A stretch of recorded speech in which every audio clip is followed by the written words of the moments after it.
Hello दोस्तों, आज class में हम मध्यकालीन इतिहास को शुरू करेंगे जो कि 712 एडी से शुरू होता है और 1707 एडी में समाप्त होता है। ठीक है। और इसमें सबसे पहला जो हमारा टॉपिक है वो रहेगा भारत पर अरबों का आक्रमण, यानी अरबवासियों द्वारा जो भारत पर किया गया आक्रमण था, इसके बारे में हम पढ़ेंगे।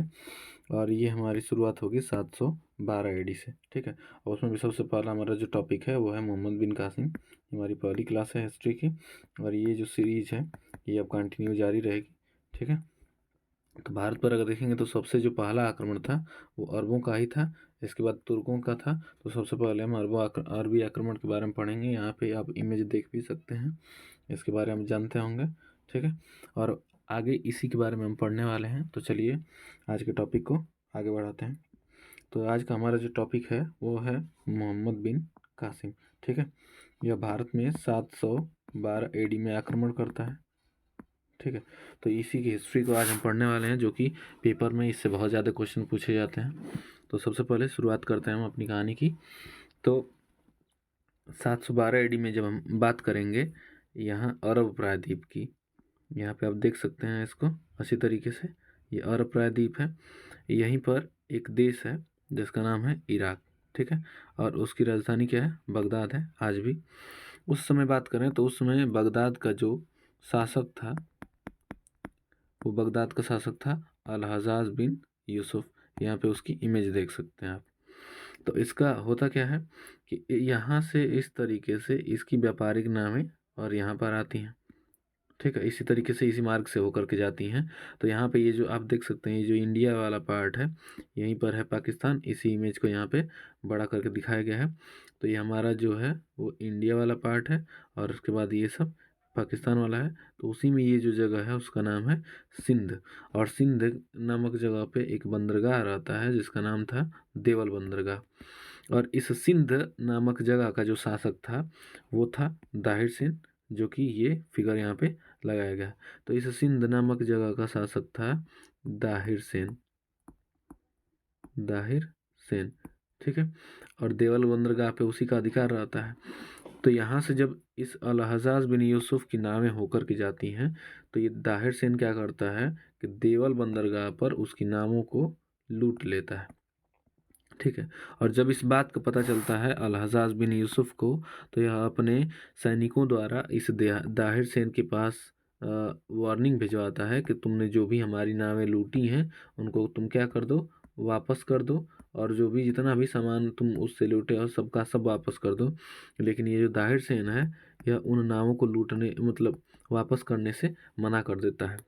तब क्या करता है ये जो अल हज्जाज बिन यूसुफ है, ये 711 एडी में अपने सेनापति, ये जो नीचे फिगर लगाया गया है ये इसके सेनापति का है, कमांडर इन चीफ का है, जो कि रहता है मोहम्मद बिन कासिम। और ये मात्र 16 वर्ष का था। ठीक है। तो 16 वर्ष की आयु का ही एक सेनापति इसका था, कमांडर इन चीफ था, जो कि बहुत ज़्यादा प्रतिभाशाली था। ठीक है। प्रतिभाशाली होने के कारण बहुत कम ही आयु में यह सेनापति बना था। तो यह अपने सेनापति मोहम्मद बिन कासिम को भेजता है सिंध पर आक्रमण करने के लिए।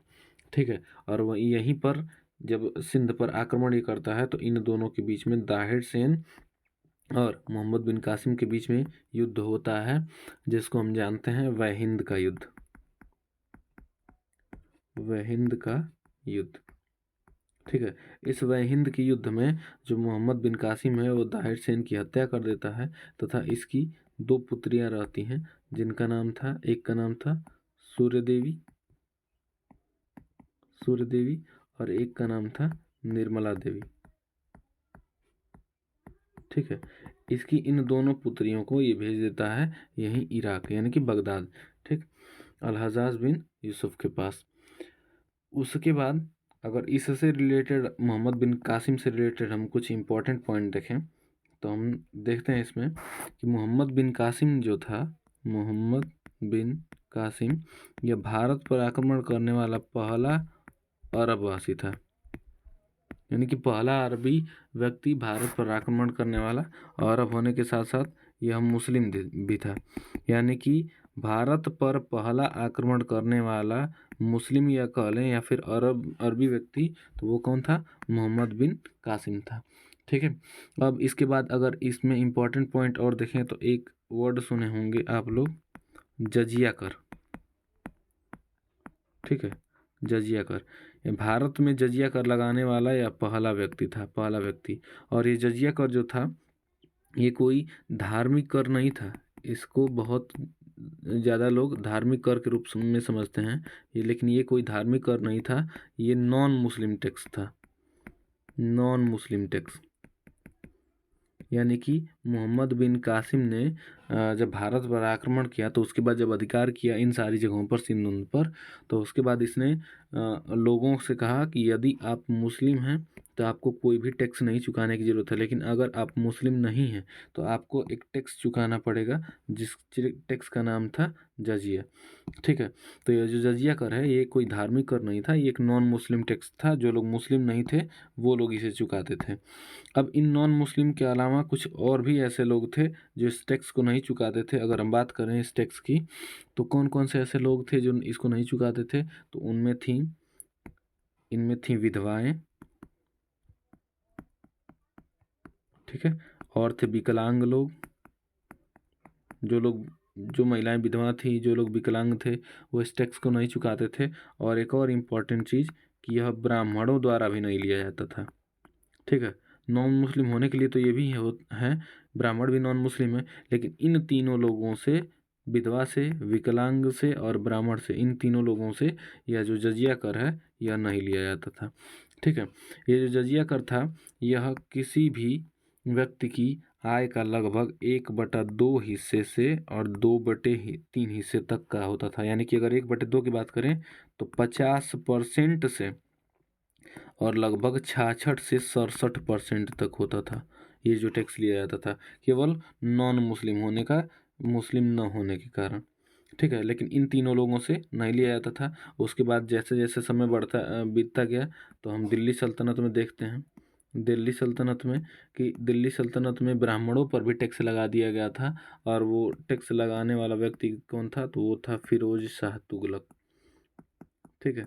इसके बारे में भी हम पढ़ेंगे आगे। तो फिरोज शाह तुगलक भी ऐसा व्यक्ति था जो ब्राह्मणों पर भी जजिया कर लगा दिया था।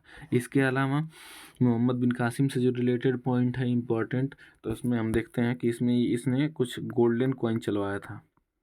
गोल्डन कॉइन यानी कि स्वर्ण सिक्के इसने चलवाया था, जिसको बोला जाता है दिरहम सिक्का। दिरहम सिक्का।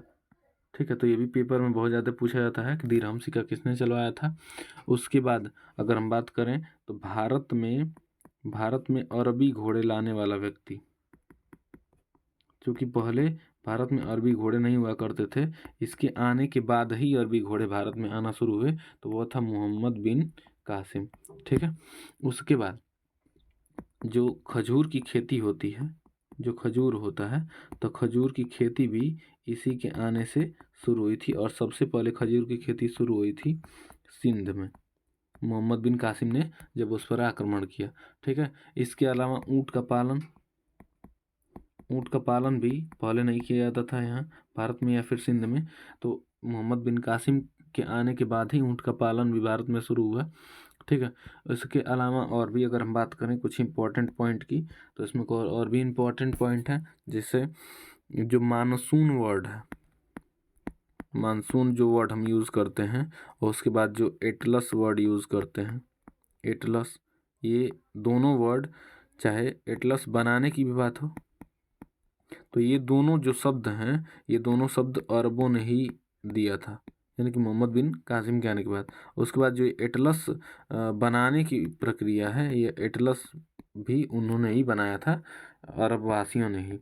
ठीक है। और भी इससे इम्पोर्टेंट पॉइंट की बात करें तो इसी के शासनकाल में एक बुक है जिसका नाम है चरक संहिता, चरक संहिता। और एक और बुक है जिसका नाम है पंचतंत्र। ठीक है। पंचतंत्र, जिसको विष्णु शर्मा ने लिखी है, विष्णु शर्मा। इस पंचतंत्र का इसी के शासनकाल में अरबी भाषा में अनुवाद किया गया था, यानी कि अरबी लैंग्वेज में। और इस पंचतंत्र नामक किताब का अरबी लैंग्वेज में जब अनुवाद हो गया, ट्रांसलेशन हो गया, तो उसका नाम क्या पड़ा? तो उसका नाम पड़ा कालिला वादिम्बना। कालिला वादिम्बना, ठीक है। इस अरबी भाषा में अनुवाद करके इस पंचतंत्र नामक की बुक को बनाया गया। फिर उसके बाद में बात करें तो जब वो दाहिर सेन की दोनों पुत्रियां वहाँ पे पहुँचती हैं, अरब पहुँचती हैं, तो वे क्या करती हैं अपने पिता की मृत्यु का बदला लेने के लिए, या उससे बोलते हैं अल-हज्जाज बिन यूसुफ से कि जो मोहम्मद बिन कासिम है उसने हमारे साथ दुष्कर्म किया है,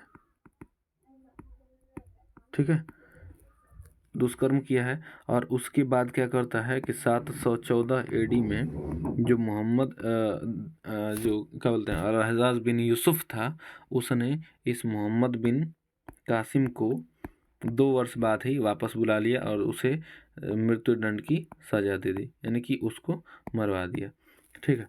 क्योंकि इस मोहम्मद बिन कासिम ने उन दोनों लड़कियों को दाहिर से जो अल-हज्जाज बिन यूसुफ था उसके पुत्रों के दोनों के विवाह के लिए भेजा था। तो इसी के बदले जब ये लड़कियां ऐसे बोलती हैं तब अल-हज्जाज बिन यूसुफ इसको 714 एडी में वापस बुलाता है और उसकी हत्या करवा देता है, ठीक है। तो ये हमारा जो मोहम्मद बिन कासिम का जो पार्ट है वो यहाँ पे ख़त्म हो जाता है। इसके बाद अगले क्लास में हम पढ़ेंगे टर्किश इन्वेजन के बारे में, तुर्क आक्रमण के बारे में।